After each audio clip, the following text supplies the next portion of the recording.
Heute erkläre ich einige Dinge zur USK und der Altersfreigabe von Spielen, ob und wie man sich strafbar machen kann und wie das Ganze überhaupt funktioniert.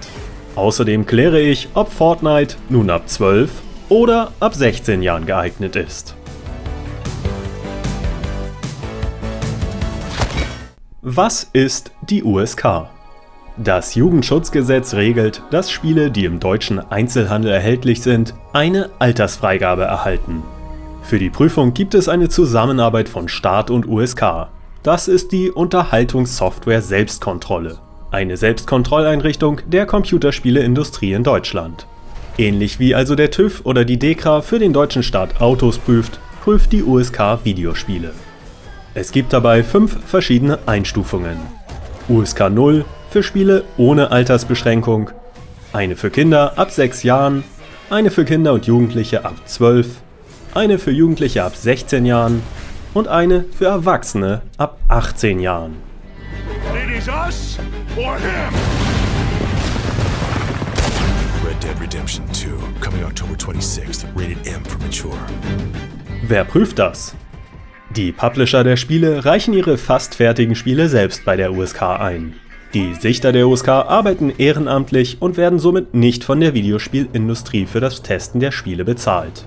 Es gibt einige Vorgaben, an die sich die Tester der Spiele halten müssen.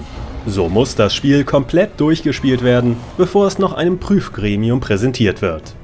Das besteht aus 4 ehrenamtlichen Jugendschutz-Sachverständigen und einem Vertreter des Staates, der die Einstufung am Ende absegnen muss. Gemeinsam wird entschieden, ab wie vielen Jahren das Spiel geeignet sein sollte. Dabei werden viele Aspekte wie zum Beispiel Atmosphäre, Gruselelemente, Gewalt, Krieg, Sexualität, Drogen und Sprache berücksichtigt. Die USK darf übrigens nur Spiele einstufen, die maximal als jugendbeeinträchtigend bewertet werden. Jugendgefährdende Medien übernimmt die BPJM. Später mehr dazu. Mache ich mich strafbar? Manche Kinder oder Eltern denken, dass sie sich strafbar machen, wenn zum Beispiel ein 13-jähriges Kind ein Spiel spielt, das erst ab 18 freigegeben ist. Das große rote Ab 18 Logo wirkt ja auch einschüchternd. Wenn ein Händler wie zum Beispiel Mediamarkt ein Spiel, das erst ab 18 freigegeben ist, an einen 13-Jährigen verkauft, macht er sich tatsächlich strafbar und verstößt gegen das Jugendschutzgesetz. Das kann mit Bußgeldern bis zu 50.000 € geahndet werden. Eltern genießen hingegen das Erziehungsprivileg und haben einen Ermessensspielraum. Sie dürfen ihren Kindern auch Filme und Videospiele zur Verfügung stellen, deren Einstufung höher liegt.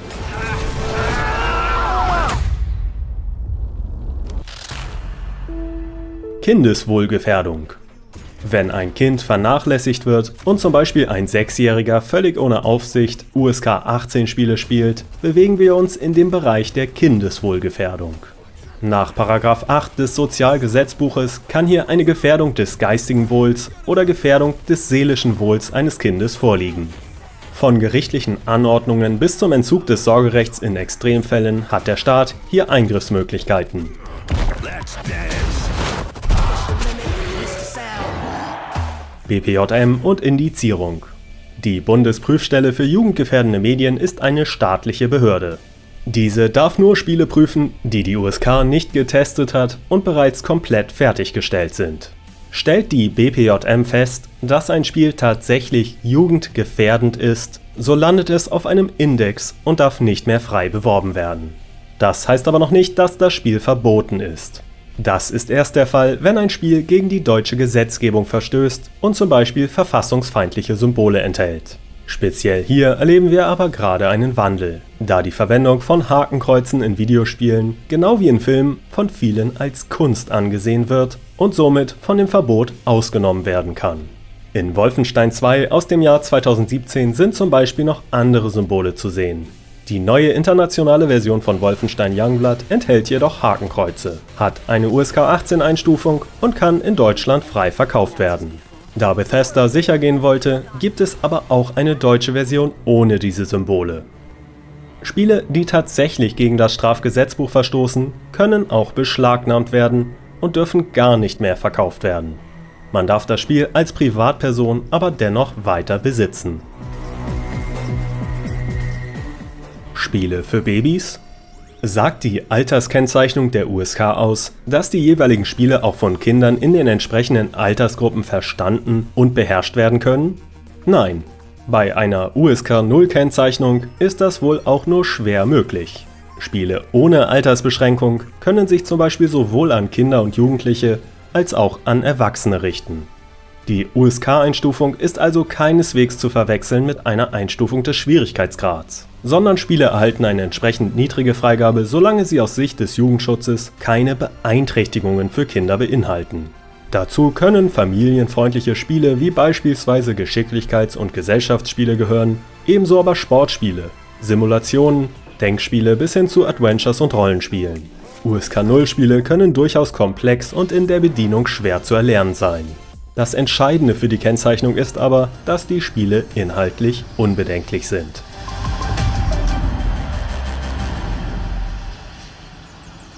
Pan-European Game Information. PEGI bietet Alterseinstufungen für Videospiele in 38 europäischen Ländern. Die Altersfreigabe bestätigt, dass das Spiel für Spieler eines bestimmten Alters geeignet ist. PEGI berücksichtigt dabei ebenfalls nur die Alterseignung eines Spiels, nicht den Schwierigkeitsgrad. Die Einstufungen sind in Deutschland als reine Empfehlung zu sehen, die nicht rechtsverbindlich sind. Es gibt bei der PEGI noch schicke Piktogramme zur schnellen Inhaltsbeurteilung. Da gibt es die Kategorien Gewalt, Schimpfwörter, Angst, Sex, Drogen, Glücksspiel, Diskriminierung oder Online-Inhalte. Die Altersverteilung ist mit 3, 7, 12, 16 und 18 außerdem etwas anders. PEGI und USK-Einstufungen weichen öfter mal voneinander ab. Es ist also keine schlechte Idee, sich beide Bewertungen anzusehen, um so eine zweite Meinung zu erhalten.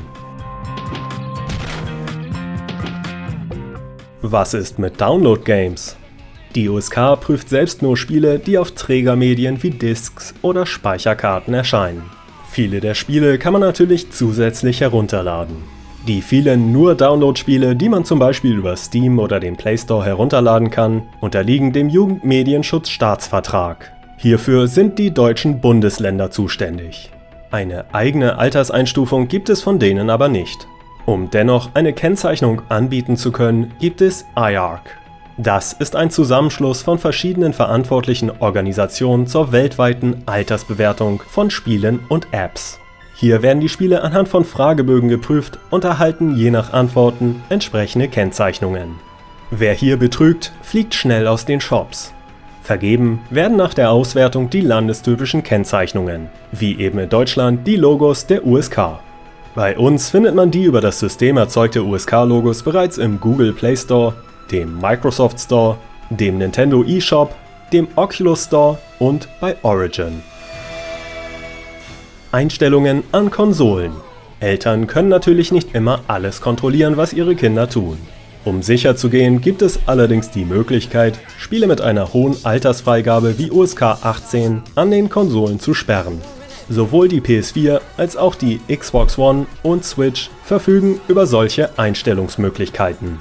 Unter schauhin.info findet man genaue Anleitungen, wie das funktioniert.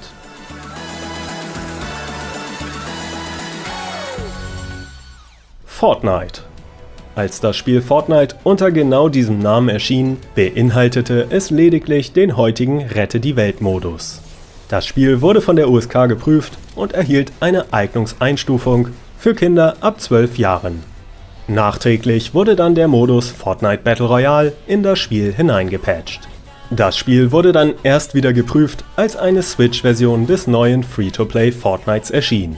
Diese erhielt dann wohl dank des Battle Royale-Modus gesamt eine USK 16 Einstufung, die sich aus den Fragen des IARC-Katalogs ergab. Aber obwohl diese digitale Version für die Switch ab 16 ist, bleibt die USK 12 Einstufung für Fortnite gültig. Das erkennt man auch daran, dass das im Juni 2019 erschienene lila Xbox-Bundle mit Fortnite ab 12 freigegeben ist. Man sollte es sich aber nicht so einfach machen. Die Eltern sind gefragt zu schauen, ob ihr Kind mit einem Spiel wie Fortnite gut klarkommt. Kinder entwickeln sich schließlich sehr unterschiedlich. Manche sind sehr empfindlich oder lassen sich leicht beeinflussen, andere wiederum nicht. Letztlich kann ein USK 18 Spiel für 14-Jährige völlig problemlos sein. Es kann aber auch mal sein, dass ein USK 12 Spiel für einen 12-Jährigen nicht geeignet ist. Auch die Prüfer sind nur Menschen und können nicht immer für jeden richtig liegen. Ich halte die Einstufungen aber für ein wichtiges Instrument, um Eltern, die wenig Ahnung von Videospielen haben, die erste Einschätzung etwas zu erleichtern. Und vielleicht wären ohne die Siegel noch mehr kleine Kinder im Call of Duty Voice Chat. Mir ist klar, dass hier viele Zuschauer minderjährig sind. Also schreibt gern eure Erfahrungen mit Alterseinstufungen und euren Eltern in die Kommentare. Wenn euch solche Videos gefallen, abonniert am besten den Kanal. Wenn ihr Mittagspackung unterstützen wollt, schaut doch gern mal auf meiner Patreon-Seite vorbei. Vielen Dank und bis zum nächsten Mal. Tschüss!